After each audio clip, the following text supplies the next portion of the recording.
Welcome to Let's Talk About This with your boy DJ Reality and your boy Sydney and your homegirl Latoya Jackson. Hey Latoya, how you doing? I am well. How are you all? I'm doing pretty good. My charger just fell, but I fuck it out. My phone's already charged. I ain't gonna worry about it. Other than that, good energy. I got up, did me a little workout, and I'm here now trying to figure it out. So, what about you, Sid? How are you? Asher doing good, trying to recover. Still Okay. a little hungover, but hey, all is Yeah. well. Uh-huh. I'm here, and listen, let's get it. Hey, you here? Yeah. So let me ask this: what's the first topic y'all want to jump into? I know we were talking about it's like, are we? I put this topic down. Are we living in a world where people prefer lies over truth? So like, let me. I think you posed this question, Sid, but I posed that question. yeah, but do you like? So I would say for me, when I see social media and stuff like that. Actually, she posed that question about the lies and the Oh, truth. Toya posted that. Well, I'm gonna give Toya credit on that. I would say for me, when I see social media, one thing I see is the people try to put on what they want to be, and I think fake it till you make it, but at the same time, a lot of times people try to, like, if they ain't working, they try to say I'm an entrepreneur and stuff like that, and that shit really bothers the fuck out of me. So like, what's y'all thoughts on it? I think that's why oftentimes I don't post a lot on Facebook, because I don't want to give people the wrong perception. They may see you out to dinner. They may see you, again, like for work. I'm going to work, Seattle. I may post I'm in Seattle. They're just like, oh, he's traveling, he's balling. No, that's not the reality. I'm working. So I don't want to give folk that false, but narrative. The thing is, everything you post is going to be perception. Correct. I mean, because we live in that world. Like when Facebook was a little bit more closed off, and it was like when you just had to have an EDU and stuff like that. Facebook wasn't, in my opinion, used like that. I thought it was more of a promotion thing, and just, hey, look, I go to school here, you go to school here, blah blah blah. But now, you're dealing with family. You're dealing, like, it's a larger scope. Like, you look at how it started with MySpace, right? So MySpace was a thing. Now MySpace is totally gone, and Facebook is the one. But like, say for example, like you said, you post a photo, you in Seattle, you post a photo of rent a new car, and they were like, "New car, who this?" He's like, And what's ironic about that is, like, you have a lot of folk, and I've met folk personally that they flashing money, they got the stacks of money on Facebook, they're doing all of this big time, and then we'll jump in my DM asking, can I borrow some money? I'm trying to get back. Can I borrow $50? I'm like, well, what happened to all that money I saw that you were flashing? So, look, I've seen people blow through, like, professional, players and all that stuff, blow through the money quick, fast, but they still have to have that perception of them. What about you, Toya? For me personally, I just think a lot of people feel like it's easier. It's easier to just believe the lie, because sometimes the truth can be detrimental, or the truth hurts. The truth can be so transparent. And it's like, if you see me in my vulnerable state, or the real me, or the real perception of my life, people will not accept that. So it's just easier to tell the lie. And that just goes in a lot of different arenas. When I posted this or suggested this particular topic, I really was thinking broad with that. Everything we do now has a spin on it. When it comes to politics, we've allowed a certain person to be in a position right now who has been a confirmed liar. We have promoted people that have been confirmed liars, and that seems like that's the norm. If you tell the truth and you put that spin out there, you don't even want people to accept that. You would prefer they accept the lie. And a lot of people they are feeding off the lie. And that, like I said, even in relationships, you can build these perceptions, right? Okay, so a person shows you one side of them, and they show you this, they show you that, and then you start being around them, or you're in their space more, and then the real them comes out. So let me ask you a question. So do you believe this is why a lot of us, well, I'm gonna say us, but a lot of folk have accepted, or they go with the lies of the current sitting president, that like I said, just a blatant liar. So you believe that that's why folk just do it because they accept the lies, they go with the lies, they just what. Yeah, because if I dug around for what the truth was, that would be too much work. Correct. You know what I'm saying? Like the perceptions that have been put out there, and like I said, and this is in a lot of arenas, but in particular with the politics part of it, I feel like y'all think we done got a little bit dumber. Do y'all remember when we was in We school definitely and they got made dumber. you do social studies and social economics and all that? I'm not even sure if they teach that in schools, so that now when you're in this state of politics, people just put the perception out there and we just believe it. Nobody does the homework.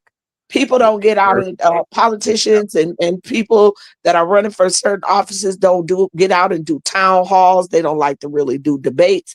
You know, our last sitting president shucked and driving around, even doing a debate with his former running mate, you know, because you don't want to be pressed with truths. If you have to do the research and you got to go and look it up, you're going to be like, dang, I ain't really want to believe that. But this is the truth. Yeah.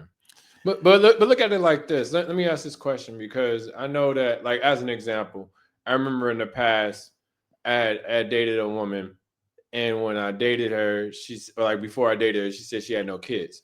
And then come to find out she had adult kids. So like, is that like, so this is why I see like people are afraid to tell the truth. Hey, I have 3 kids. I mean, they're all adults. They're all empty nest or whatever. But but at the same time, it's like, whoa, like you had kids. So not to say that determines if I date you or not, but that could determine if you want to have kids or any more kids. Or if I want to continue to date you, because you put the perception out there of one thing, and when the truth came out, you took away my choice. You took away my choice to say, I want to date you. I would try to pursue this more. I want to get to know you as a mother, as a partner, as a mate. But now I'm looking at you different, because if you lie about something little, you'll lie about something big. Absolutely. And this is why my friend circle is so small. Mm-hmm. If you know a Sydney again, I don't put up with the bull. Like, just be honest with me. If you can't be honest with me, listen, there's no need for us even having a relationship, friendship, conversation. I'm good. Because you get tired of wanting to be around people that just want you to feed them what they want to hear. Correct. I don't even want to be that type of friend, and most times I'm not, because I'm real blatant, and my conversation can come across as harsh, and some people even say that it's slightly judgmental. When for me, it's like playing devil's advocate. I really want that part of look at it like it. this: being you is, and I think this is important too. Like, I think sometimes people haven't defined themselves on who they are and what they don't like. So when they don't do that, when you do it, they automatically assume that, that person is this way, or that person is that way, that person only thinks a certain way. It was like, no, like, I can have myself clearly defined and say, I don't like that. I like this. I'm okay with that. And it doesn't always have to be a blurred line. Like, explaining to people sometimes, like, they really can't grasp, like, no, I'm not. You say, hey, let's go here. And I'm like, no, I'm okay. I don't want to do that. Then it's like, why? Because I said so. Like, I don't want to do it. And, and it's like, oh, why are you acting like that?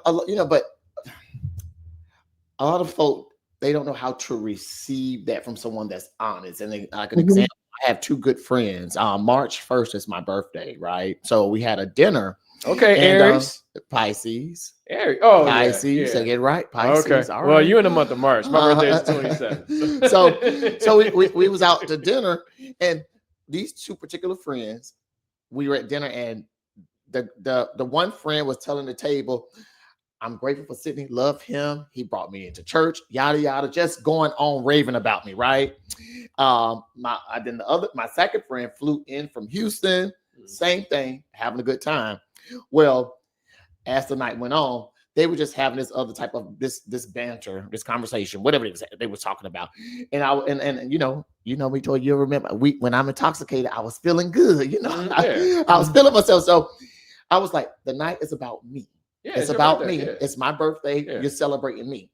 So they felt some type of way. So after we was leaving out of this one establishment, and I just told them how I felt. I showed them how I felt. You have to do that. We have not talked since March 1st. That's crazy. No, but the thing is, like you have to be open and honest. And like you said, people don't like the truth. Right. You know what I'm saying? Like when you tell people stuff straight up, like this is what it is for me, and that's okay. If you agree with it, that's cool. If not, that's cool. You say, hey, you know, I want to have kids, and they say I don't want to have kids, then we ain't got to talk. You know, or they say, hey, I want to have kids. You be like, hey, I don't want to have kids, then that's okay. Agree to disagree. And if you continue messing around or doing whatever you're doing, then it is what it is. You know, the relationship will go where it goes. But just know that people have a choice on the things that they want to be defined as, and they don't necessarily have to do it the way that you want. And maybe y'all could help me out with this, because with that, being honest, being, like I said, forthcoming or whatever,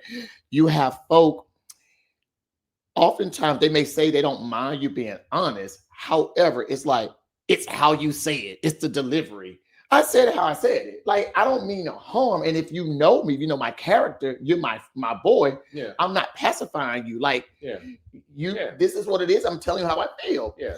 And you take it how you want. I don't mean in disrespect, but you should know me. You should know my love. You should know my character, that I'm not being ugly or malicious. Yeah. And yet folk would take them like, well, I don't like how you said it. I don't want to talk to you, but I still told you the truth. What we doing here? I'm kind of on board with that, but I always say that it comes down to the approach that you have when you know, like I'm very, like, say for instance, I'm talking to a child, right? I'm talking to the child like I'm like it's a child, but you know, if I'm talking to an adult, I'm telling you straight up what it is, and we can keep it moving. If you don't like that, then I mean, you just got to deal with it. I can empathize for the way you felt, but I won't apologize for what I said because I admit that's the key. That's the key to what you just said. A lot of times people don't want to deal with the emotion that come behind truth.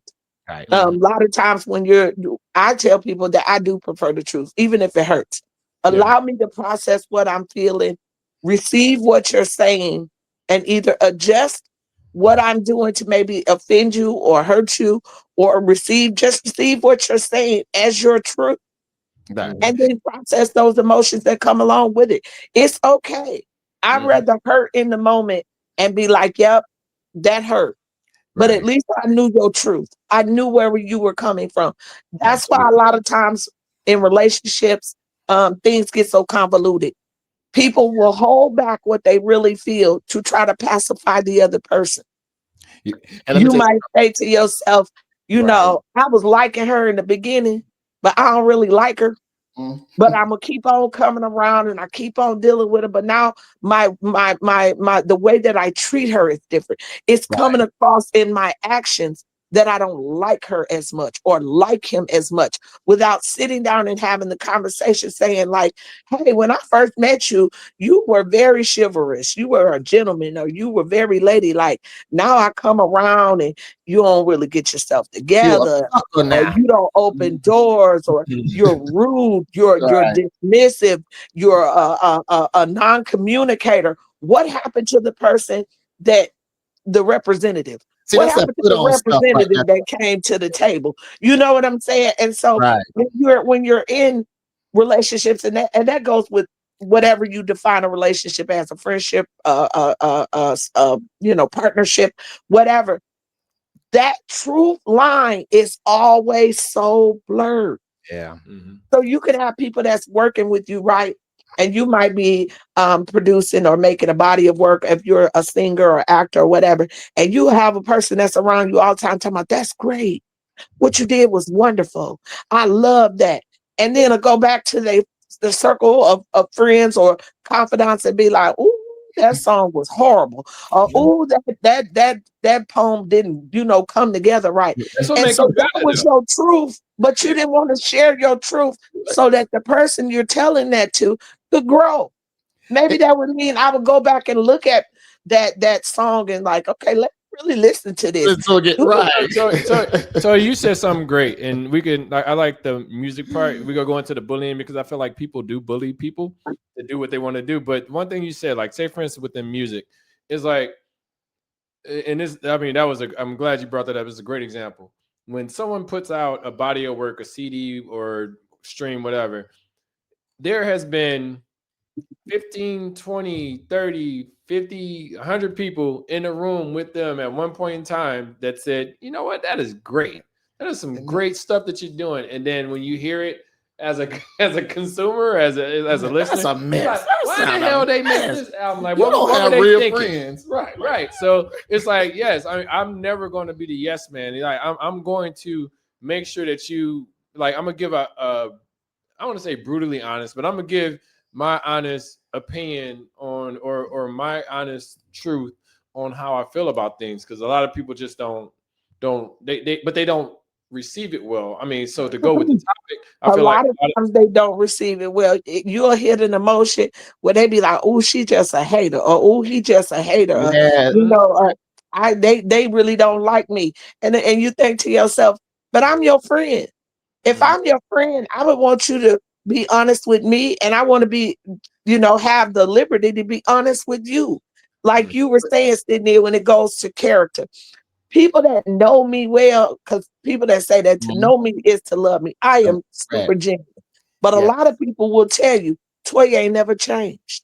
Yes. I have been this same person my whole life. Absolutely. And if you have been around me, you'll be like, oh no, she gonna give it to you straight. And Or she gonna tell you her opinion. And I know I don't come from a malicious place. And I'm really trying to give you some advice. And a lot of times people don't receive it that way until it happens. Right. And then they'll say, well, you did try to tell me, or you did try to warn me. If I was the only one in that room that told you the truth, at least that I cared enough about you to tell you the truth. Here's another good example. Y'all ever been to a club and y'all seen a group of girls or a group of guys together, and you be looking at the outfit and you be like, now why her friend didn't tell her no friend, that outfit right there, I know you think it's cute and it looked good on that Shein website, but your body it don't look good on you. That outfit. I think you are funny. But I'm 100% real with it, because I was out last night and there's probably 6 or 7 people. I thought to myself, who is your friend? Who came with you that said to you, friend, that's cute? And here's my thing. I would rather be the friend that say, friend, you don't want to see if you want to try something else. That right there ain't really that becoming. And even if I tell you that, you tell me, well, girl, I like it and I'm aware. At least one person in the room told you you probably should put something else on. And same with fellas. Y'all will be out with a guy and this dude musty as hell. Got on a fit, looking fly in the butt, but ain't nobody told this dude before y'all left the crib, dang dude, you think you ought to want to freshen up? That cologne ain't covering everything. Or here, my man, you want this stick of deodorant? You know what I'm saying? Because if you my homeboy, why you want to be around me and I'm the funky? When y'all get around y'all other circle, man, why you always be with that nigga? He always stink. But this your friend. You let your friend get in the whip with you. You let your friend come to the club with you, and the whole while you smelt him too. Now, it's one thing for you to say, hey, bro, I got some towels in there. You want to freshen up a little bit before we hit out. You a little right. To it. If you tell them that, now they take offense to it. Like, bro, I'm just telling you what. But I'm telling you, and that's why I say, Sydney, in that instance, if you still go ahead feeling some type of way, when you hear the murmurs in the background, don't be like, nobody told me. I'm that one friend. Correct. They said something. I said something because I don't want you to be out with me like that. I don't want you to represent the clique like that. That like I'm the low down friend that I'm with you, knowing you faulty, knowing you needed that little. Hey, my man, get it together. Hey, girl, home girl, you ain't got a different outfit. You really think that's becoming to your body shape? And like you said before, sometimes it's not what you say, it's how you say it. Correct. But it's still the truth. Yep. I'm learning that. I promise you I'm learning that because I learned that lesson through my daughter. And I'm giving an example. I used to say so much to my daughter, and I was like, "Why are you always offended when I say something to you?" And my daughter's like, "Dad, let me sit you down." So she talked to me. She said, "Dad, you're telling the truth," but she said, I don't expect that. My friends don't tell me because I'll look at her and I'll be like, "Why is your wig looking like that? What is going on with you?" Because I'm not saying I'm about image, but when I go out, I look in the mirror. I look at my teeth. I look at my face. I look if my clothes are wrinkled or not. Like, I'm that guy that if you see me, everybody knows Sydney, he's gonna be on point. I play it safe, whether I'm clean or whatever. But when I go out, you're gonna know I'm gonna look good. You're not gonna have nothing to say about me like that. My breath, nothing. My hygiene. And my daughter, I'll be like, "Girl, why?" And she say, "You know what, Dad? All right." She said, "Thank you." So now she appreciates. So when she goes out, she's like, "Dad, I need you to tell me what I look like." And I'm like, "That's good. You tilt your wig this way. You look good." Like, I'm gonna give her, because I said, "I'd rather tell you than your friends. They laughing at you." Or your friends that don't say nothing, but the crowd is saying something. The people in the background are saying something. And you showed up with 5 other people. And out of them 5 people, not one person had the confidence to say, "Friend, fix that. It's Do this. having stuff Here in your go a beef. breath mint. Here goes something." Y'all just gonna ride with the lie, go along with the foolery, and then to preserve somebody's feelings. I'd rather tell you the truth and let you be mad at me for a minute, because you can only be mad for a little while, then you got to get over it. Because it's been said. Now at this point, we gonna move along. I told you, if you ask my advice, I'm gonna tell you. Here's another scenario I'm gonna throw out there. There's a friend of mine who's currently in a situationship or whatever, and the guy that she was dealing with or whatever is what you would call a hoe, or he get around a man of our town who what they call him, a Johnny B. Good or whatever you want to call him. And she says she found some information out, and she was like, "I feel bad for her that she found that out." And I said to her, "But I don't." I said, when somebody show you who they are and all the red flags are there, and you still perceive or want to go with the lie that you've created in your head about this person, when they showed you I don't have no sympathy for that. Now I'm sad that you were hurt, because we're human, and everybody should, Yeah, you can empathize with it. Exactly. But at the same time, am I sad about the situation? No, because you had to know at some point in time the truth was really gonna come out, because you saw the red flags, but you chose to believe the lie. You chose to believe the perception of what you had created in your head about this person versus seeing some blatant truths right up front. However, so I have no sympathy for the situation. Why should I have sympathy? You knew it was coming. And if you know you got a man that get around, here's my thing. Well, accept him as he is. Did you thought that because you came into the picture, he was going to stop being the hoe? He was going to stop being? No, you're the new conquest. If a person's track record, and this is what I mean about the research and the truth, if the truth states that man that been with 15, 20, 30 women, got 4, 5 baby mamas, he don't stick or stay. Clearly he get around. But now you come into the picture and you feel like you're the best thing since sliced bread. How you figure that? Look at his track record. But I would say this: there is a flip side to what we're speaking on right now, because, for instance, you can give me your truth. You can say you can feel that's your truth. You say, "See, I don't like you have on, or this outfit you do, yada yada yada." You can express that, but are you yet speaking truth, or are you like I said, hate him because it looked good, it looked better on me than you? Because I can get away with it, but your body may not be built. You may be old bell pepper Buick built refrigerator, big back type built, and I'm slim. I'm just saying, it may look better on me. So are you giving me an honest opinion, or you just look at me like, darn, I wish I could get that, but you're gonna be, but that's your honesty. Oh, you shouldn't do that. You shouldn't. That's where you get into the word of perception. Now, even if you told me that and I thought that, what my reaction would be is, let me go look in the mirror. Okay, right. I would say to anybody and everybody, and I always tell people, invest in a full-length mirror. But Because you don't. you're saying and I get what you're saying about the caveat too.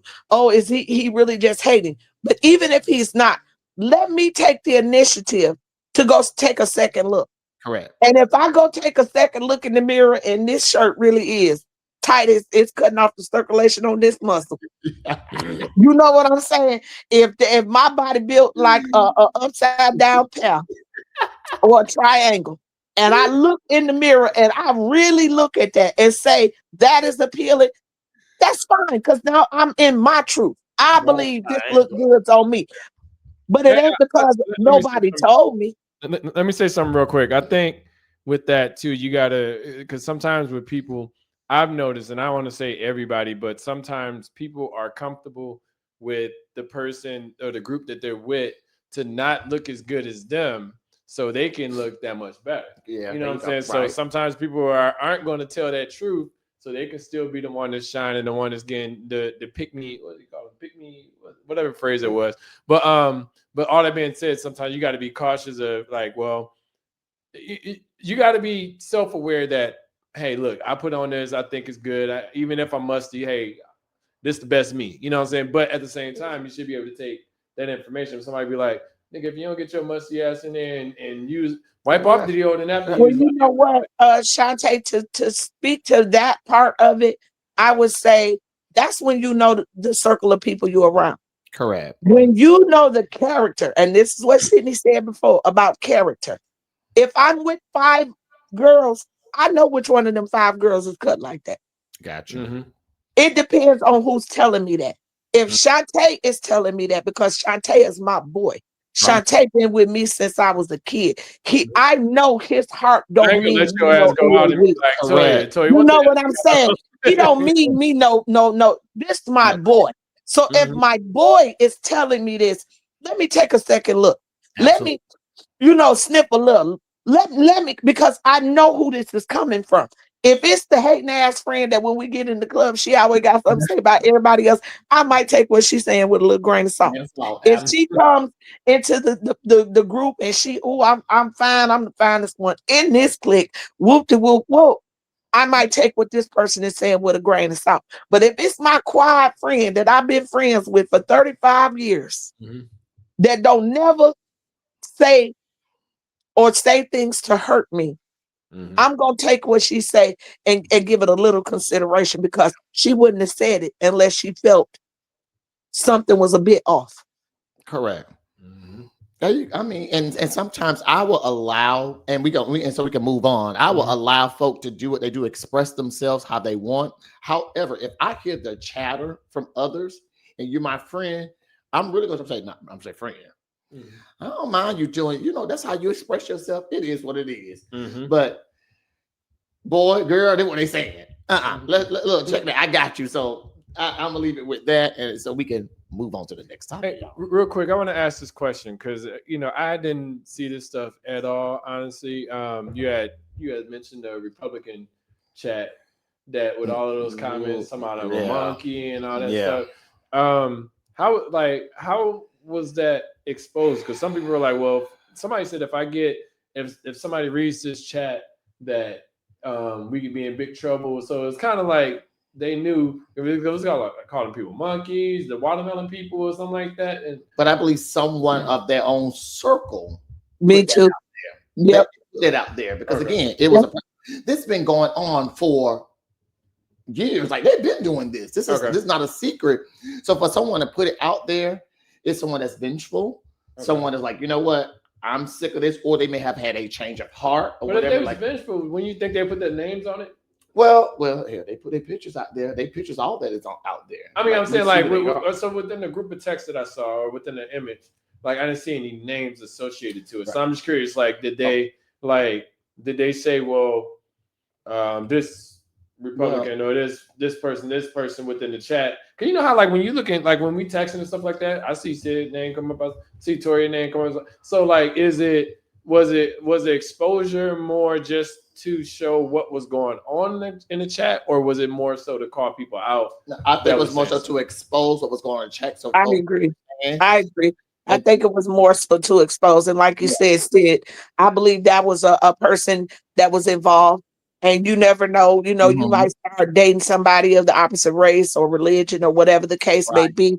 Somebody might save your life, donate a kidney, and all of a sudden now you have a change of heart. No, You don't feel as vengeful or malicious as you once did because something has happened and you've like, this needs to be exposed.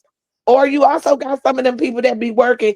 Everybody work with that work busybody that infiltrated the clique, seeing what was going on and was like, and I'm gonna expose this. I'm telling you. I'm gonna put it off. It probably. So let me ask this: like, not to say that it's. I mean, because we see the party that it's associated to, but do y'all think that it hit? Like, I mean, I'm pretty sure these conversations are happening often. So, like, do you think that there's kind of a, like I said, to play devil's advocate, like there's a young Democrat group that's doing something like this, or probably? Listen, at the end of the day, I'll say this. Well, I'm like what the preacher, the pastor said. If y'all saw his clip, that I'm overwhelmed. I'm overwhelmed because I'm overwhelmed to the point that I have to work in the face of a lot of folk that smile. Hey, Sydney, how are you? Great job. This, that, and the other. And they are calling us monkeys, watermelon, eat fried chicken, et cetera, et cetera, et cetera. So it goes back to that whole lie stuff, like, don't play in my face. So I'm overwhelmed to the point that when it pertains to a certain race of folk, I just have nothing for them. And again, not to bring religion in this, but it's taking the Lord for me to like. He had to help me through this because you gotta have some form. Like it doesn't. I mean, I feel like in life in general, you gotta have like it don't necessarily have to be a religion because religion is just an organized group of things. But like having a way that you do things to be able to deal with things in life. And for me, like I said, religion is heavy in it as far as my faith in God. So I'm like, well, let me not pay attention to this. Let me try to help in this situation. Let me try to be a better person. Let me try to not do the things that I think that are wrong or morally wrong. So it's just like, just have like, even like say for somebody like an atheist, right? So an atheist literally has to, even if they don't believe in God, they got to have a way of doing things that they think are right or wrong. Correct. It's just that we have a faith to say, well, the Bible, basic instruction before leaving Earth type of mentality. Like yeah, this is how they fucked up in the Bible. So I don't want to do that. Was taught all that. Again, I always tell folks it's called context. You got to learn when it pertains to the Bible. It's called context, but we're not going to get into that, anyways. But one thing I love about people, black people. Let me just say that black people we love. Y'all can care less. Y'all can keep saying black on black crime. This black people love. This is why black people are silent. Black people are sitting back. Black people, we've always been there to support the cause, be there for the cause, fight for the cause. Like black people, women particularly, black men, we've always been there. But no other race show us that. It's, look, y'all finna get me on this tangent. It's sad that in our communities, you got Arabs at gas stations, you got China, you got Asians. Where are my people? They haven't given us that opportunity, black people. So yes, again, I'm overwhelmed. You know what I say to that, Sydney, and this is me playing my little bit of devil's advocate. Go ahead. I often say that we as a race, and I'm talking about people of color, have gotten so comfortable.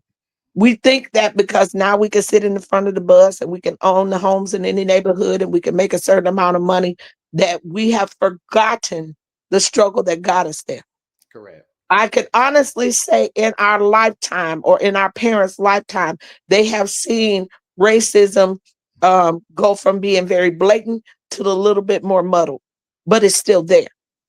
Correct. We have gotten to a place of complacency that we think that everything is okay. So I sit on a board for HBCU Club, and we take kids on college tours. This will be our 5th year doing that. And every tour, we take them to an African American museum. We take them to something that promotes the culture. And it's still a shell shock to watch the kids be so disengaged, Mhm. to be so removed from the struggles of our past, to say that somebody died for this liberty. Somebody died for this right for you to do this, to walk this space, to be in this place and time. And y'all think that this was the norm because that's what they want you to think. Again, I go back to research and believing the lie. We have gotten to the point that things are so muddled down that our culture believes the lie because they refuse to do the research. You can go into those spaces and you'll watch these kids walk past these walls and this facts and this information, and they barely taking it in. Yeah, you're right. You're right. Because to them, this is not reality. When I think about how they muddled down just even how things are being brought to you. So nowadays they didn't made it where cable is so expensive. A lot of people choose not to have it, right? But where do you get your local news? If you don't have that in your Roku or your smart TV or whatever, and you choose to click on that, you're getting your information from this phone, which is based off your algorithm, which is based off the things that you have shown interest in. So now you're still not doing the research, but they're pumping you the lie. And the lie feels better than the truth. It does. And you know, it's crazy. Just like I had this conversation again with my daughter. It's like how our parents raised us, grandparents. In my house, you have to go to church, all that good stuff back in the day when we was coming up. In my house, she got to vote. You got to vote in my house. I don't play that because guess what? This is about your future, our life. In my house, you will get out and vote. So early vote, I say, get out there and vote. And I'm not even playing.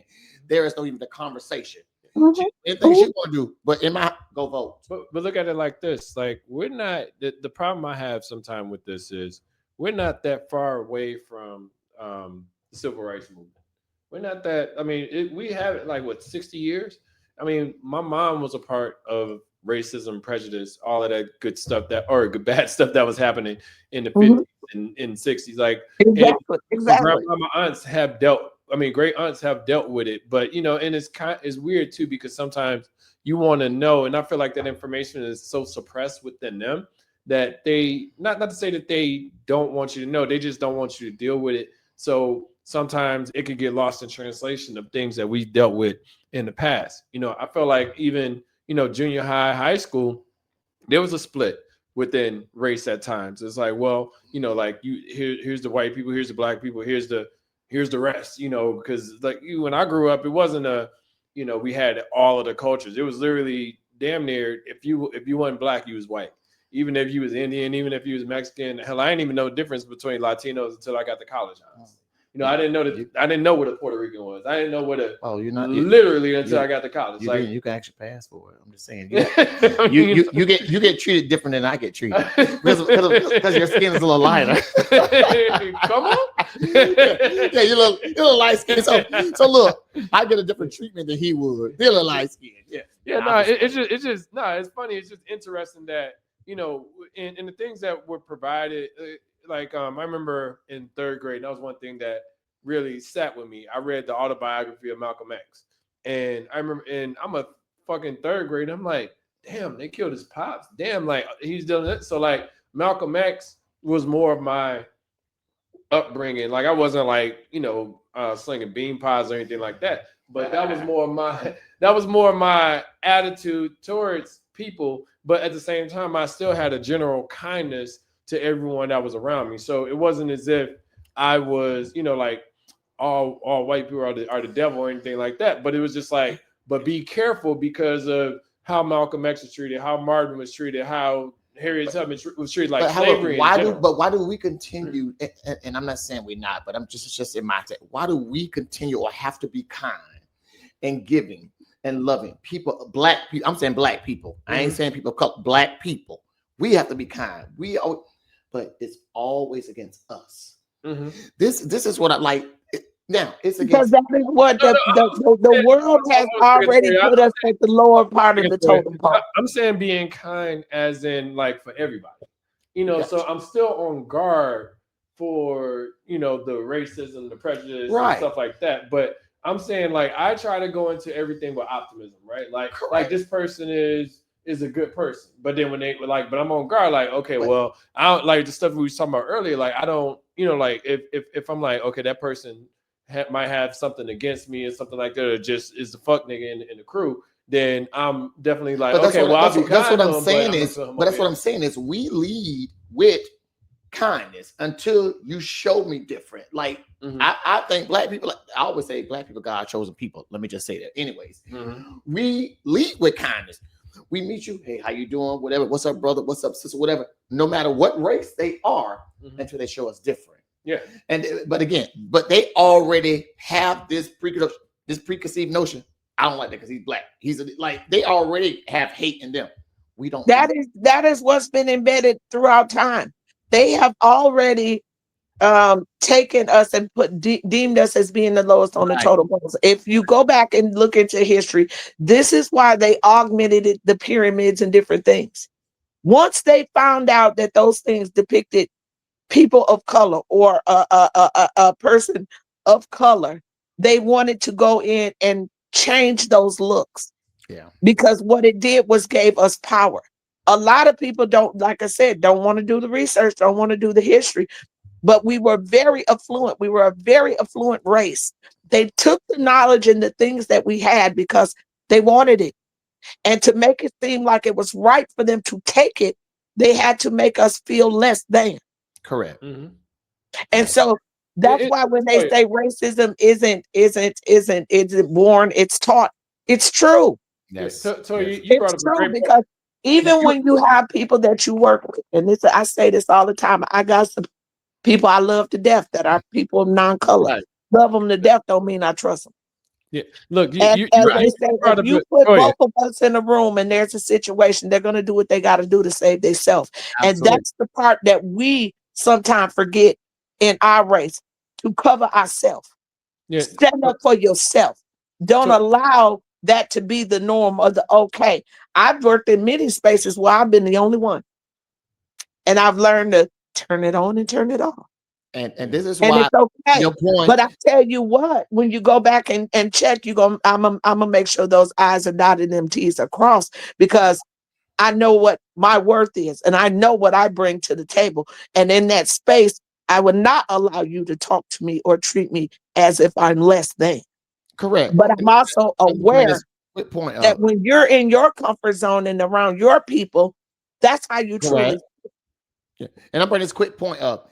To your point, you were saying how folk will save themselves. This is going like to the D party, the Democratic Party. A lot of them, again, that's why we can't get nothing done, because at the end of the day, they are white, and they're gonna side with whiteness to suit them, to save them eventually. And that's there why are definitely some infiltrators, and that's why they're so quiet. Correct. All that's been going on in the parties, and you've heard very little from the Democratic Party to oppose it. Where were the challenges to believing that this last race that he cheated, when it was blatantly stated in a couple different formats? There was something that went on, but nobody wanted to stand up to it and challenge it like he did, not once but twice.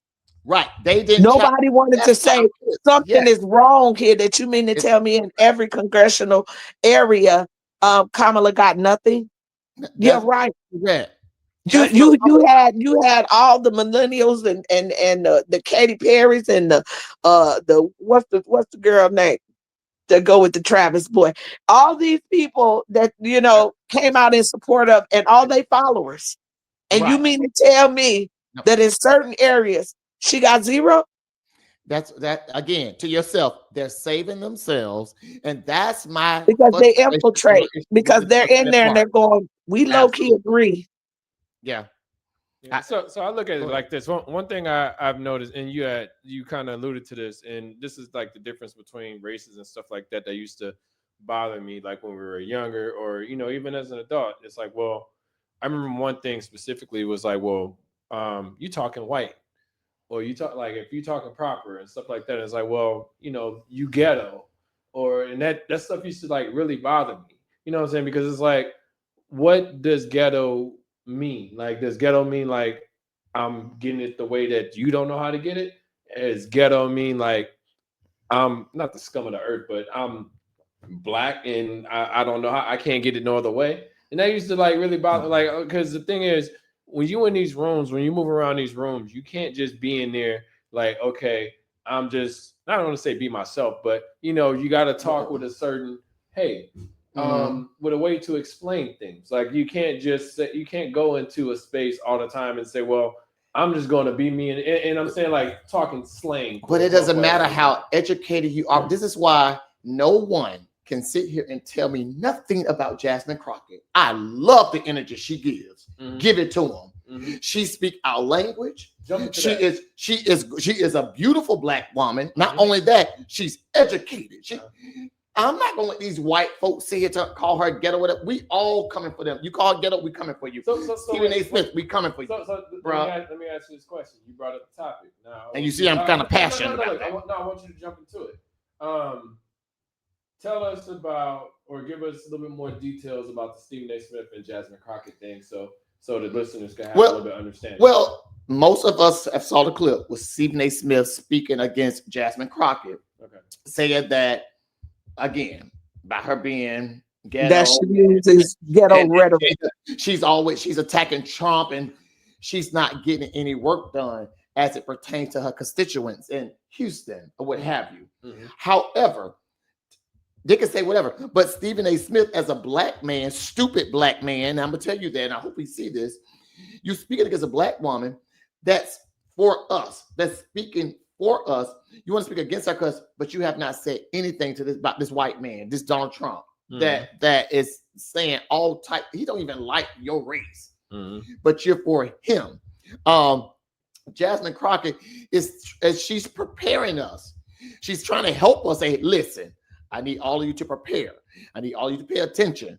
I need you guys to get focused. I need you guys to get out to vote. Like she's the one, because like to what Toy was saying, the Democratic Party is being silent. The other folk are being silent. Them white Democrats don't care about us as well. And so to hear Jasmine Crockett get up there and speak what she do, listen, a lot of us, we got her back. She is what we need in this party or what have you to move us forward. Because again, we can't go back. So let me say this. I think the dope and I feel like her rhetoric ain't no more. Hold on a second, Toy. I think the dope part about that is she's being her genuine self. A lot of people are afraid of doing that, and that can just I was in an interview yesterday talking to the guy. I was like, hey, look, this is how I do it. If you want to, if you don't want to like that, then hey, and it's funny. Like, I mean, maybe I'm just in a position, not to say position of power, but I'm in a position to say, I don't want to do it. If I got to do it like this, this is how I want to do it. And he was like, well, hey, look, I'll contact you on Monday. Most likely, I mean, everything should be fine, and we'll roll with it. And I'm like, okay, cool. I told him my truth directly. Whereas, you know, sometimes, not to say posing, but you know, like sometimes we, you know, the fake it till you make it type of thing. I never been into that. You know, I'm a part of the culture, but it's never like, I'm like, well, shoot, I got to spend $300 to prove a point that I got money or or I got to wear these Jordans or It's like, well, no, like whenever, like say for instance with sneakers, I just always grew up liking sneakers, but you know, I don't buy them to show, but like, hey, look, I'm a part of the culture. Hey, I'm this, I'm that status, and blah blah blah. All these darn shoes in here. Yeah, right. So, and Toy, I'm sorry for interrupting, but go ahead and jump into your point. My bad. Go ahead. I was just stating that I don't think her rhetoric is no different than Reverend Al Sharpton's, the Jesse Jacksons of their era, when they were speaking to their culture and their community of that time, using the slang and the words that hit home for that culture, for that community. Is she passionate? Yes. Does it come across to them? They want you to believe that it's harsh. They want you to believe that it's unfitting conversation, when this ain't no more inappropriate than those comments that were leaked in that group chat. Correct. You know what I'm saying? So if in y'all spaces outside of the floor, this is how y'all talk. This is what y'all think. So why shouldn't I meet aggression with aggression? Why shouldn't I be just as direct and just as bold at what I'm saying without dilly-dallying or tiptoeing around it. Stephen A. Smith Stephen A. gets his money off of bringing controversy. Yeah, he does. Correct. He And does it. out of all of this, it ain't no different than excuse me, the chaos he was creating with LeBron and Bronny. Correct. Yeah. It was his opinion. He had a platform to push that opinion, and ultimately it gave him more notoriety, and they probably paid him more money. The same will come out of this. Did he walk on her back to get that accomplished? Probably so. Yes, Is he we're going to talking lose about a it. few people? Probably so. But Yeah. is it going to matter enough to where it's going to affect him financially? Absolutely not. Is it going to make him be less vocal? Absolutely not, because that is his job. Herein that lies with the freedom of speech. Just like she has the freedom of speech, he does too. That's Absolutely. what we come in when they want to pit us against each other. But at the end of the day, a platform is a platform. She has a different platform than him. I At want the to end see of y'all the day, both win. at the end of the day, At the end of the day, I I want to don't see care y'all about both win. Take right. your platform and do something with it. Can we expect him to do something positive with his? Probably not, because he has now gotten to a place in his life where he is surrounded around people that are not of him. Correct. So now you're starting to think of the people and think in the way of the people that you surround yourself with, right? If At you're the end, so removed, yeah, everybody got or know somebody that in their family where they be like, oh, they bougie now. They don't come around. They Sure. educated. They got some money. They don't come around. And then when you do see their social circle, you like, you got you more Karens and Marys and Andys and Tims in your little clique than the Yashikas and Angies and Tamikas. You know what I'm saying? So when you start to engage with them, you can see that their mindset has changed. Their views on their own culture has changed. Again, I go back to the place of complacency. We have gotten to a point that because we are able to reach certain heights and levels in life, we think that we have achieved something. I used to tell my kids all the time, don't get so complacent that you think we done made it. Because you're going to go somewhere, someplace, some space and time, and somebody going to remind you just how black you are. absolutely. Absolutely. And like AKA Kanye in the words West, of AKA me, R. Kelly, AKA Michael Jackson, yes, AKA yes, P. Diddy. yes, All of these things, yes. somebody will just step back and remind you how black you How are black and you what we are. really think and what Absolutely. we say in those spaces and places when you're not around. But you know, Again, this goes to our very first topic, believing the lie over the truth. yeah. So what were Yeah. you about to say? But I'm saying, but in the words of Nene Leakes, and this is why I know this president, his whole cabinet, his administration, it will come to a fall. Because in the words of Nene Leakes, she said, "You can't win when you play dirty. Mhm. You cannot win when you play dirty. It is what it Well, is." they've already shown what's done in the dark gonna come to the light. And 90% of this is still based around this Epstein thing, because they know that if the truth really comes out, he's going to be implicated as a sex Brother, trafficker. So that means he ain't no better than P. Diddy, right? He Yeah, should be on trial, right? Okay. absolutely. And I said a lot of times, when they were talking about the whole P. Diddy case, and um we were talking about how it was presented. I was like, again, this was all presented on the lie. You had already paid the money, so why did the story ever come up? Yeah, so Because I'll say this about the Diddy thing. We had talked about this last week. The one thing about the Diddy thing that I didn't care for was, I mean, of course, that's what you're supposed to do as the defense or the prosecutor, is that they painted this whole image, but it had nothing to do with what he was on trial for. exactly, And it's y'all crazy. ultimately the only charges y'all came down with was him being a pimp. That Y'all, I mean, listen, y'all they arrested him just for being a run pimp. somebody out from space to space. Like, hey, look, if I fly a Ain't chick that out, what pimps used to do? They no, but bring in the product. if I fly a chick out, if I fly a chick out from Michigan to Atlanta, and I expect sex or whatever, then that's essentially what Diddy did. And that was the only thing that they can really say that he did. But they painted this, and like I said, I mean, I'm a fan of the mogul of what Diddy did. I mean, what Diddy did as a music producer and all that stuff, and as an owner and stuff like that. But at the same time, we saw Diddy come from. I remember, it'll never ever be a Bad Boy tour again. You know what I'm saying? Like, like they did the Bad Boy reunion in like 2018, and I was like, no, I'll go to another one. It ain't gonna never be that no more. That goal was to expose his fetish, and a lot of us adults. And why was that? Because he got so complacent. He got too comfortable. Right, but he got too comfortable. Got too comfortable. And they exposed his fetish. So all the baby oil jokes and all this stuff folks do, half of y'all do that now. It just you're not on that scale like he is. And it's gonna follow him for life. That part of his reputation is gone. He's no longer going to be looked at as a philanthropist, as an advocate, as an activist. None of those things. All that then got whitewashed. Yeah, the sad part. The sad part, you look at, you're talking the no Diddy's and stuff like that. I mean, it actually questioned his sexuality, the way that he would. I mean, but it never really got into the other side of it, promote. Because honestly, I didn't like when I, watching the trial, hearing about the trial and stuff like that.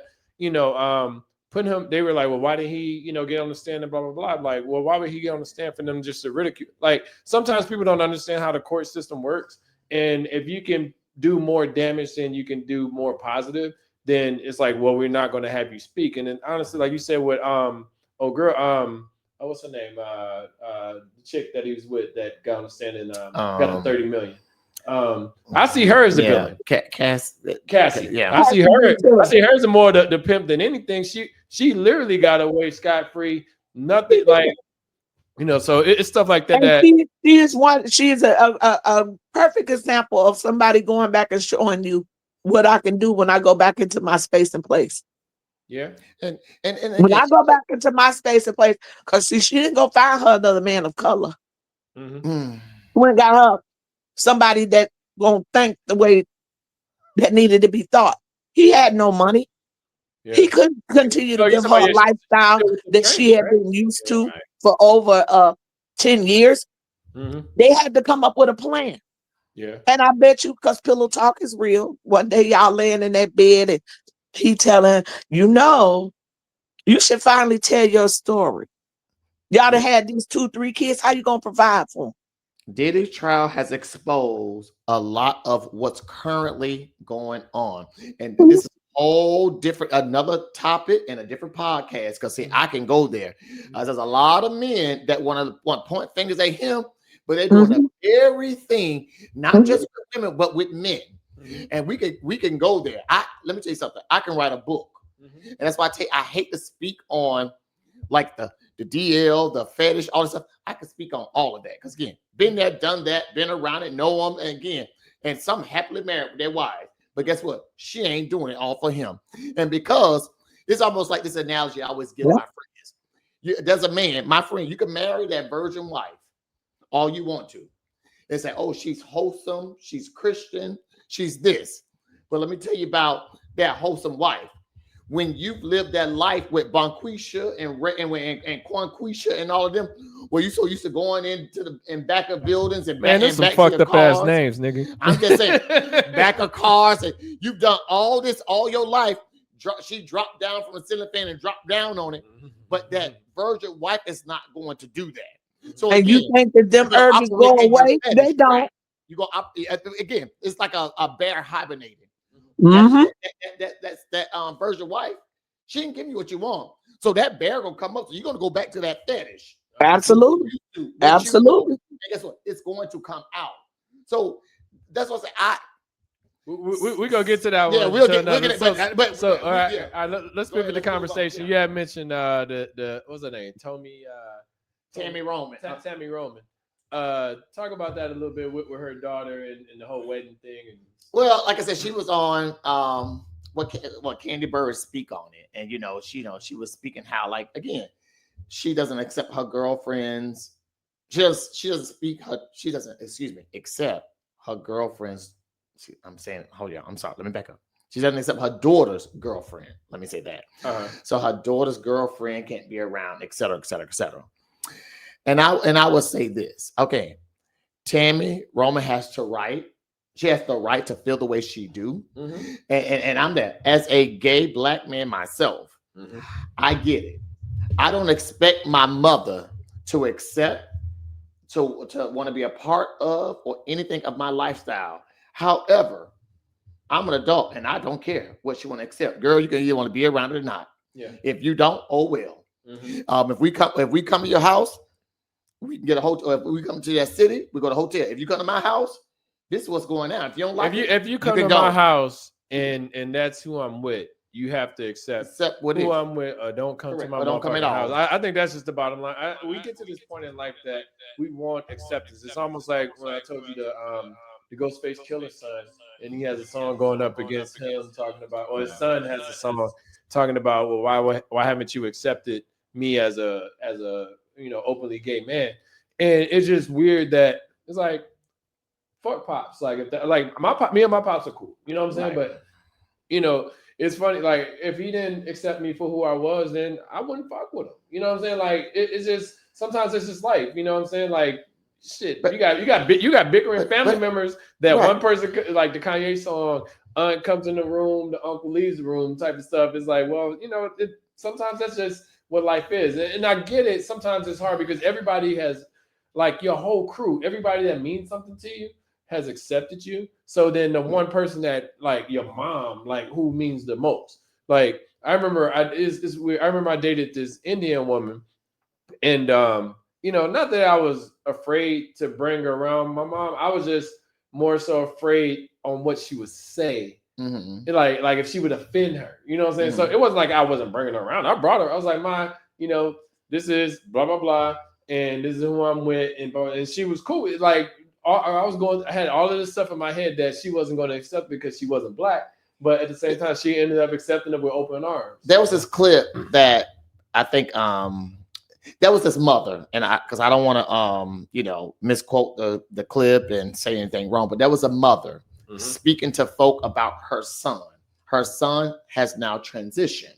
And the mother was very adamant to everyone. I think she was speaking with Jason Lee and all these folk, but she was very adamant. They was like, you should accept your son for his pronouns and him transition, yada, yada, yada.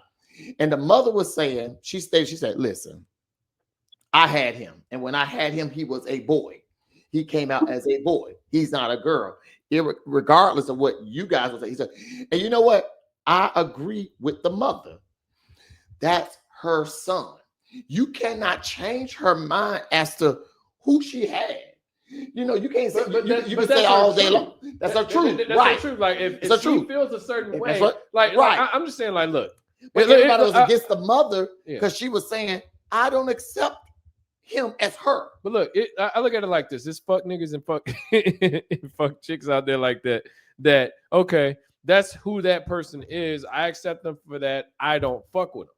You know what I'm saying? And that's okay. A lot of people don't like we get to this point of wanting to be accepted. And I think that's the bottom line. And when we're not accepted, we're like, well, why? It's like, well, I don't fuck with that. It's just like, somebody say, hey, can I stay in your house for like 4 days? But you can't force acceptance on someone. Like again, my truth is I had a son. Yeah.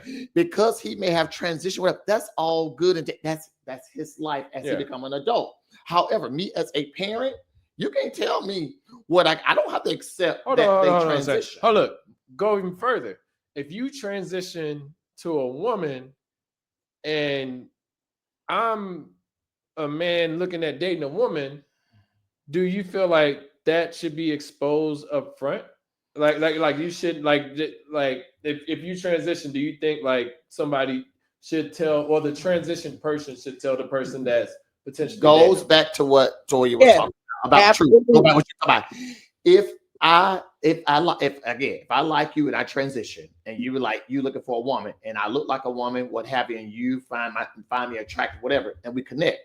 Yes, I should be honest with you to give you that space to say, I was attracted to you, but now I found out this. I may yet want to be with you. I may not. At least give you that. Don't take away my choice. Don't take away your choice. That's it. Not say. And if you decide to go with it, that's your business. So what? Yeah. But so what? At least give you that choice to say, no, okay, yeah. Tori, how you feel about that? Oh, not just that situation, but just like with the Tammy Roman and all that, and the parents not accept, or the mom not accepting the person. In my opinion, I mean, to each his own. I can't speak to what in her life got her to thinking like that. I would hope to think that the love for her child would carry over. Carry over enough to, even if you don't like it, you could tolerate it. I don't have to like a lot of people, but I can be cordial. I can be civil in your space and in your company. My best friend is gay, and I've always known. I've known since I was in the second grade. And even when he didn't know for himself, my stance was always to protect him. And people would say, your friend gay, or da-da-da-da, and I would be like, until he speak his truth and say that for himself, leave him alone. He is who he is. And so I can't say for her that she has to accept it. What I can say is, you can be civil. You can be cordial. You can respect her choice and what she chooses. I think people get so caught up, and they used to make me so mad with what people do in the bedroom, because that's the only definition of gay that you can beat a person down for. If I don't talk to you about what I do behind closed doors in my bedroom, should no couple, whatever the sex, whatever they partner, should be judged by what they do behind closed doors. Because that's the only thing you keep thinking about. If your mind's so caught up in my daughter's dating a girl or my son is dating a guy, okay, and they human. However, do they conduct themselves as civil human beings when they're not in a space where they're affectionate and loving towards each other? But the caveat to that is Tammy, but she also admitted, Tammy Roman stated that she was open. She messed around with women. So it's like, how are you not going to accept it? But you dipped and dabbled, as they say. Like men are some men are so sexist. It's okay for women, a woman on woman, to do their thing, but when you see men, it's so egregious. It's so nasty. What are we talking about here? What they do behind closed doors, because that's the only place their imagination goes. You're not looking at this person. I'm not looking at Sydney and saying he's a good professional. He's good at what he do. He gets the job done. He shows up on time. He's reliable. He's a good person. He has a good heart. I'm not looking at who you are. Only thing I'm thinking about is when Sydney go home, him and his men be doing this, that, and the third. That shouldn't be where my mind go. And the question you should ask, the question that should be asked is, what got them to this place? What exposed that? What happened in his life that was exposed to that? You don't know. And again, it's another conversation, because again, I was molested by uncles. We can go down that line. And so it's like, when people don't know, you want to have this preconceived notion, or just say, he's this, and you no. So figure out the story first before you there you go. One thing is that bothers me about that, say for instance, you mentioned the molestation, is that I shouldn't have to tell you the story for you to treat me the right way. And I hate I would treat everybody within the same vein, and then when I hear those things, even I'm more empathetic. But at the same time, I'm still, like I said, I'm treating you openly without. But let me clear something up, because I know this may go out to the thousands or what have you. Because I said molestation is not the reason why I'm a gay male. Let's be clear. All right. Again, it just opened the door at a young age that I should have not been dealing with. So now I'm comfortable with it. Everyone that's molested does not come out as gay. So let me be clear. They're not all. However, I was open to it. Yeah. And so now this is why It's the so, life that you chose to correct. live, and that's okay. A lot of people feel and so like you most have to people live a certain way. and so most people think because of my femininity or what have you that they associate that with gay. That's not true. Nope. I tell You folk can move around a certain way. I tell folk that Well, all gay people aren't feminine. My best friend is you're not right. feminine. All gay people are not. And he's married, and his partner isn't either. So Correct. that it's in who you choose to love, who you connect with, just like in any heterosexual relationship. You know what I'm saying? It does. Your femininity don't define you. No, hold on, You know? a second. Hold on a second. I'm gonna let you go, but look at it like this. Why does it have to be considered femininity? And like it's just who you are. It's automatically associated to how a woman's supposed to be, or how it's not like it's not like you acting like you got titties. But right. You know what I'm saying? Like, oh, you acting like you got a pussy and shit like that. Like you are just being who you are. And I would tell anyone, I don't desire to be a woman. I love being Sydney. However, I tell folks, if you say I'm feminine, guess where that femininity come from? It comes from because I have sisters, right? And being molested by men, guess what? I felt safe around women. So I picked up their mannerisms. I felt safe in that space with women. So I know how to get with. So when it comes to my black women, and with my best friend, people used to say that about him, but what they didn't understand was he was an only child raised by a single mom that worked. So yes, he learned how to do laundry. Yes, he know how to clean. Yes, he know how to iron. Yes, he know how to put himself together. His mama had some style and some taste, and he liked it to dress. So even in that sense, and he's not feminine in his masculinity.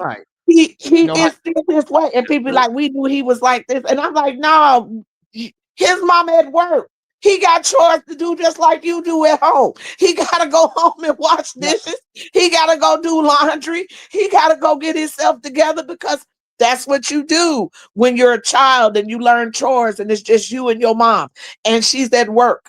Somebody has to help me out. Somebody has to do it. So yes, he's good at certain things. Did not make him be feminine. This is why I don't like that word gay, though, because I tell people this. When folk ask about me, I say, I'm just Sydney. And I say, let me tell you why. First of all, I was married to a woman. I got 2 beautiful children. My daughter is 20, my son is 17. When they are with me, I'm daddy. Wife beater, Jordan shorts, walking around cooking, cleaning. That's who I am. If you catch me out on the scene, you may get a different Sydney. Little shorts, I'm turned up, I'm having a good time. It just, but when I'm with my kids will tell you, and they love me, my lifestyle, what have you. But if you see me with my kids, I'm just Sydney. That stuff that y'all think gay, that goes out the door. I'm a father. I'm an involved father. I'm a present father. Always been there. And so I don't get, that's why it bothers me. Like when I'm walking and I see other black men, I walk by them and I throw my head up, how you doing? And they can't even speak. It's black women. I don't care where I go. Because again, Sydney like to dress.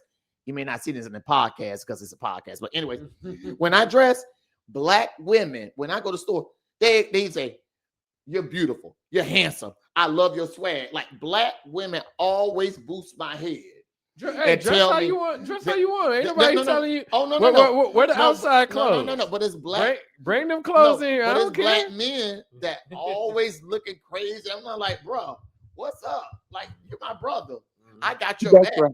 Like I'm there for you. Like why are you not doing the same for me? Yeah. So yeah, it's not reciprocating. And that goes to the last podcast that me and Shantae recorded. We talked about roles and the definition of roles and what those roles look like. And how is that defined? You being a father don't take away from you not knowing how to cook and not have been learning how to dress and take care of yourself. So where are those roles and these things? Who defines them? How do you put a definition on what's right and what's wrong and who should do it and who shouldn't? And if this is a female role or a male role to do. I'm pretty sure, Sydney, if a tire got on the flat and your daughter called and said, "Daddy, my tire on the I'm flat," gonna be right all of there. a sudden I'm you going gonna down. you gonna do what you got to I'm do gonna to change get that that tire. tire changed. You know what Absolutely. I'm saying? Whether that means you tired, you get down on your knee and take it off, or call the tow truck. Absolutely. Either way it go, it's gonna get done. Toy, you know what was crazy? The question I always get when, again, out in the gay scene that kind of drives me crazy. It don't drive me crazy anymore, but I understand.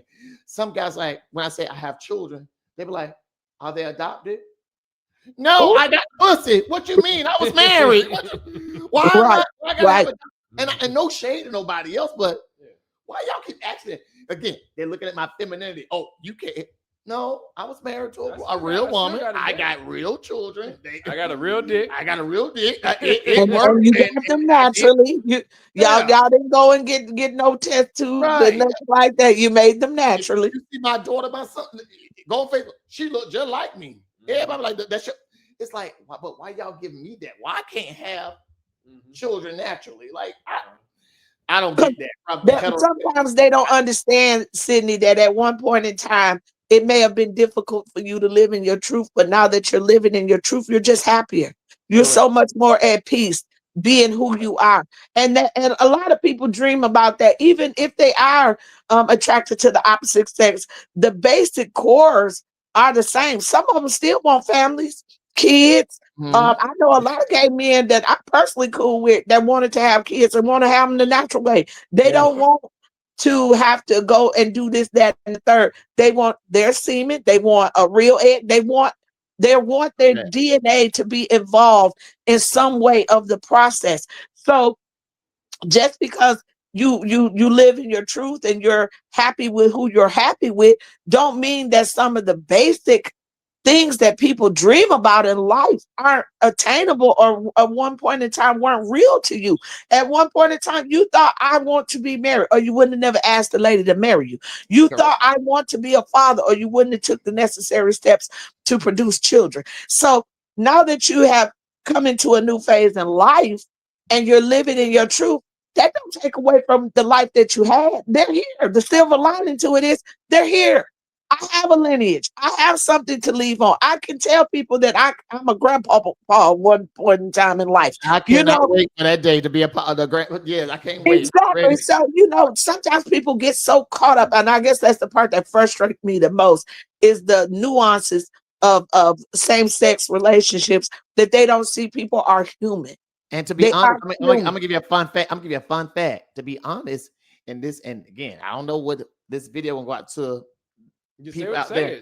But listen, I enjoy women. I'm just saying, it's as feminists they perceive or deem. I enjoy women. I will with a woman before a man. I'm just saying, it's the softness. It is. I love a smell of a woman. I just like how black women look. That's just me. However, I like a man because I don't have to deal with the nagging and the drama and the crying. Man, we go to strip club together. What's up? Let's go do this. We can do things that a man and woman not going to do, or she's not going to tolerate. He's not going to tolerate with it. I said, folks, let me live my life. You built a relational balance of the things that you enjoy and partake in. Last topic, you had mentioned, and I wasn't sure where we were going with it, but you had mentioned ladies' night. Was that for the club, or you had mentioned that? Said ladies' night. Where is it at? Well.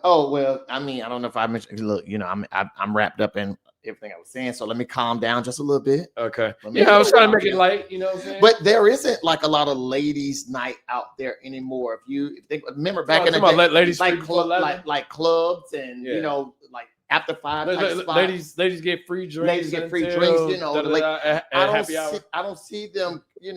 Advertise to the ladies anymore, and ladies' night, ladies getting free. Like, I don't see that anymore. Like, you know why? I'll answer that because I'm a clubber. I love the club scene. I be out here in these streets. The club scene has just changed. Men don't integrate with women or interact with women like they used to. When I was younger, I say all the time. Now, sometimes I get so pissed that when I go to the club, I say there's too many Mitch Mac socks, Crocs, and half-dressed broads up in here. When I was younger and sneaking and going to the club, because I've literally been going into the club since I was 15, 16. Hold on a second.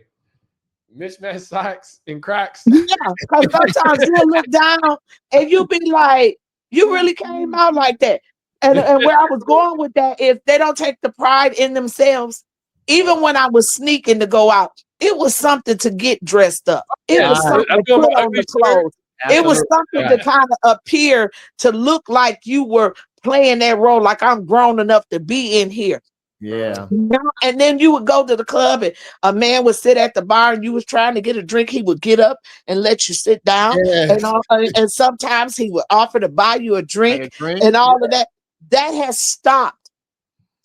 You go to the club now and you could go to that bar and a man will knock you down, knock a woman down to get to that bar. Will fan the money in front of the waitress so that he could get service first. Will walk away with 2 drinks in his hand and won't offer you now. Will go stand on the side of the dance floor and won't ask you to dance because they don't know how. They don't know how to engage. And then these women, y'all done went to the point where what's the point of going to the strip club when y'all doing it for free? You come in there with your clothes half naked, everything hanging out. You bent all over on the floor, and you ain't dancing with no dude. You dancing with your homegirl. That's She all, girl. bouncing and Okay. slapping all on your ass, and you got them draws pulled all between your ass cheeks, and half of them stank. You know they they don't give nothing to be desired in the club no more. You know, ladies' night used to be to get men to come Yes. because women would take pride in themselves. They want to come and Uh-huh. the men gonna get dressed up, put on them a little cologne, because it's ladies' night. The It's ladies gonna be all ladies dolled in up, there. wig on good, all that There stuff. you go. Now they don't give a damn because they Hey, weren't gonna talk to you no way. let, They let, weren't gonna offer you no drink. let, They let, let, weren't gonna ask you, do you want to sit down? let me say There's this no from the chivalry. There's no reason to promote that when it's every man for himself when you come in here.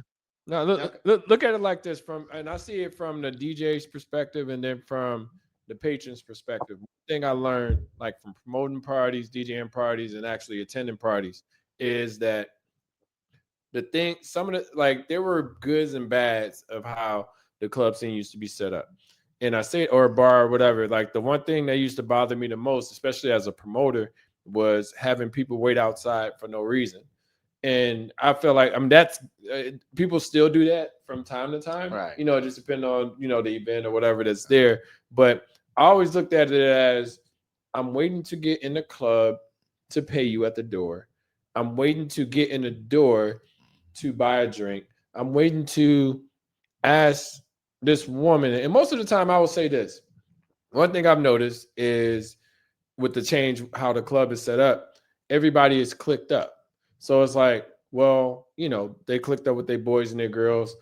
Who's with who? Can I holler at this person? Is that her dude like sitting, next to her or whatever? And it's more of it's not a real dance floor anymore. It's just some space and everybody's in their section smoking hookah and doing all of those things. That's your experience. No, I'm saying like that's Yeah. that's literally what I see in Atlanta. Every space I go to, that from I want to say the heterosexual club. I think it's just Say that one more time. The what club? The heterosexual. There you club. go. All right. And there when I see that, I'm like, well, why? And that's where you say with the ladies' night, like it was to get women out. It's like, well, I've heard at times where all the women are there, less men are there, just because the women got in for 11. Not to say it should be a man's night because I think that's ridiculous, but everybody, it's harder to, in my opinion, holler at different people where there's not the space. It's not the comfortability. Like you got 5 or 6 women, and no, a second. Like you got 5 or 6 women, you trying to dance with one of them, and then the girl's like, "Oh, girl, don't dance with him," or somebody's like you automatically. So define holler. What's it between holler and just being engaged or having a conversation? There you go. No. Hey, So, how you doing? You look nice tonight. You want to dance? They don't do that, and a lot of times it's because in heterosexual clubs, men don't know how to dance anymore. No. But There's I'm very few walking clubs up you to go in somebody. where there's a man grabbing your hair. I also do urban ballrooming, right? Mm-hmm. And it's an art that's being lost. But when I say it's the flyest shit you ever seen, when you go into an environment and the men in there know how to do it, and they know how to swing them women around, and they know how to step, and they put their clothes on.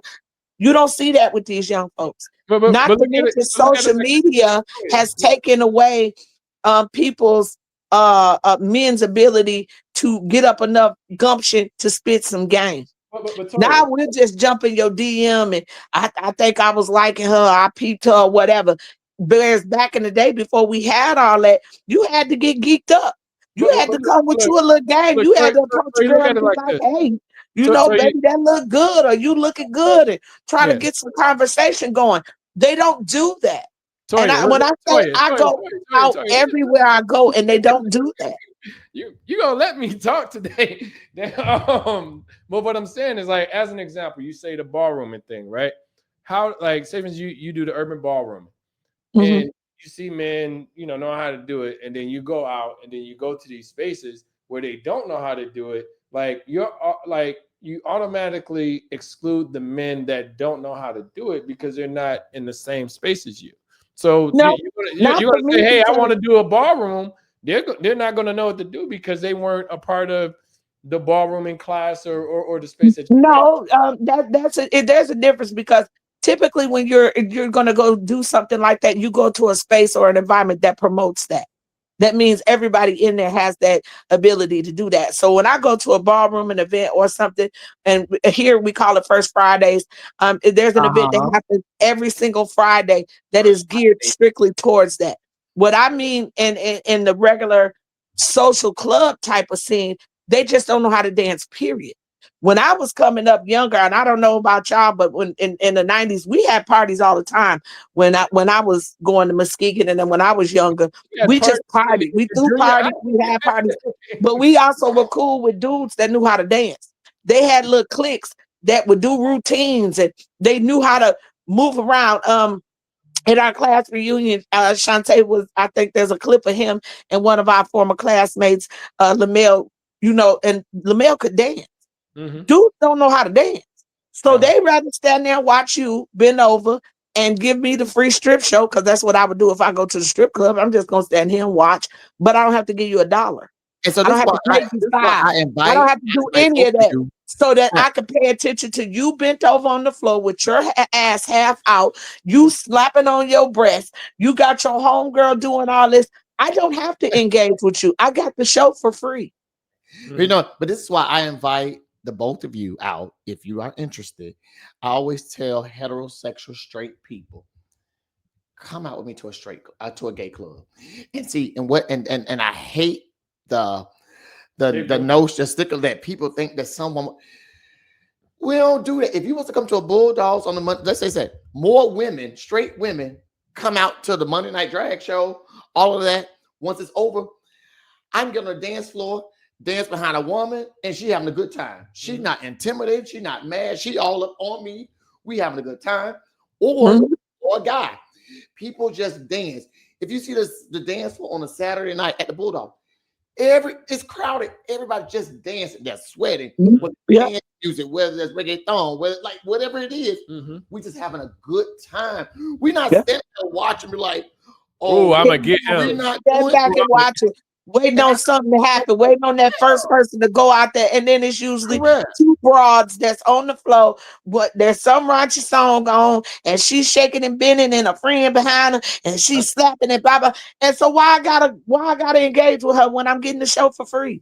Right, she gonna get a man behind her. I'm literally standing here with 2 drinks. I ain't even chivalrous enough to say, can I buy you a drink? Most of them men go to the bar, they buy 2 drinks and they hold them in their hand. But And they then with sell. me, Double fisting. and then with myself, I like to see women, straight women that's new to the gay scene or coming to the gay club. I will buy them drinks myself. First and foremost, I respect you as a woman, a black woman. That's first and foremost. Second, you're in our space and you're just trying to have a good time. I'm gonna make your experience that comfortable. So I say, let me buy y'all a drink. The girl be like, oh man, like that's an indictment when a woman say, oh man, you buy me drinks. So that lets me know when they go to the other clubs, men are not buying drinks, to your point. They're not buying drinks like that. They're not. I'm buying women drinks because guess what? You're in my space. Yeah, we all having fun. We're having fun. enjoy this And experience. that's how it be in my ballroom environments. Most of the men are older.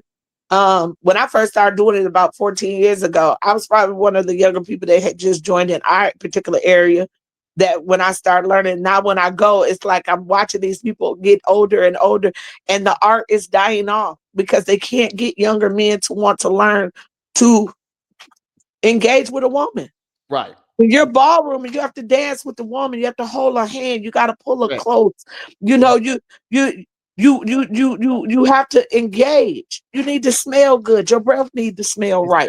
You know, you need to put the drink down. You can be focused. They don't want to learn how to do that. Especially when and don't nobody go to the club around here till about 11, 12 o'clock at night. Right. Correct. You drunk and high. You know, you got on some clothes you probably had on since yesterday. I'm just keeping it a buck because I go out everywhere. I've been to clubs from here to Puerto Rico, and you gonna see it everywhere. Everywhere. You either engage or you don't. And you know what's You happening go to to Latin clubs, and them men be out there just dancing, and them women be out there just dancing. It's only in them African American clubs where you see that. And you know what's happening now? Toya, most folk, to your point, because the men may not be engaged or the women may not be engaged, they stop coming out now. Yeah. They feel like, oh, it's just the young people, it's just the young folk. Yep. No, You're 100% right. Old vibe, a mature vibe out there. You got to get out there in it, and you can't be afraid to get out there and see who you eat, who you engage with, etc. But most people like staying home now. Yeah, it's easier to have it. Oh shit! Look, I'm an advocate of that. Like, it's easier for me to have a kickback at the crib. Say, hey, come to the crib. I got liquor, and plus I DJ, so I can set my DJ stuff up, and I even DJ the party. When the next event then? We'll see. I don't like people in my house. So how you look? But how you gonna say that? He throw that out there and then retract it. Okay, Sydney. When I come down there, I'm just gonna go to the club with you. This is a problem right here. People say I'll do this, but I don't like people. See, that's the problem right there. That's the problem. That's the problem. I don't mind letting people in the house, but people don't respect. No. But you got to find You should know the folk that's around you, who you're inviting over. Because I'm the one. Yeah, I'm never inviting nobody because somebody might get hurt in my house. I'm a cook. Let me tell you something. I cooks down. And one thing about I love a kickback. I love people, but I would tell everybody. And again, that's what they say. See it, you kind of mean. I'm like this my house. This is my space. My bathrooms. And I tell them, okay, if you're gonna piss, wipe it up. I got Lysol. I got everything lined up. There's no way in the world you shouldn't be.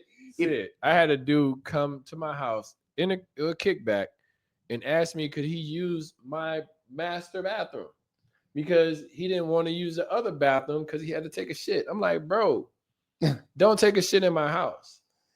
You about to do it. For one, you know what I'm saying? Two, why in the fuck do you think you can use my bathroom in my room? But what if they eat something, they stomach, they get the I don't give a shit. If you gotta take a shit, you need to go home. You need to go home. Like, and I was like, bro, no, you're not using my bathroom. You know, granted, I did use the bathroom downstairs. Right. There you go. But I was like, bro, like, you should have took a shit. I hear echo. Oh, you should have took a shit somewhere else. So listen, something. It happens. Y'all know it happens. So you gotta be prepared. Thank you all for listening. Thank you, Toya.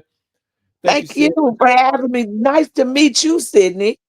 Yeah. Likewise, and I want to be a part of this ballroom event. Eventually. Oh yes, honey. We had an explosion in a minute. The last one we had, I think we were in Detroit. But if you ever come to Michigan, you are more than welcome. I'm gonna take you personally. Let me know. I'm coming. I want to be a part of it. Yes. And they typically in our area, there's one on Friday, there's one on the Thursday, there's first Saturday. They have them all over the state. So you can go from here to Grand Rapids to Lansing, Detroit, Illinois. But when I say, baby, when you see it and you see an environment where everybody doing it, that's some slick shit. And we get dressed when we go ballroom. And so it was a pleasure to meet you. I'm trying to get your friend to we do theme parties here in Atlanta, 60s, 70s party, because since he's the DJ, you know, we can it's not happening like that. Something we can kind of we go get to it. So to your point, bring the mature folk out to have a That's good time. right. Yeah. That's right. Yep. So appreciate y'all for jumping on. Make sure you like, subscribe, leave a comment. Thank y'all for. Wait. Get Georgia. Get out and vote. Early voting is going on. Get out That's and vote. right. Please do not open your Get them mouth. congressmen and them Senate people up out of there if they're not representing your area in the way that you see fit. Please do the research. Absolutely. Your local elections are very important. Important. Super important. All right. Well, thank you all. Talk to you soon. Peace. Bye-bye.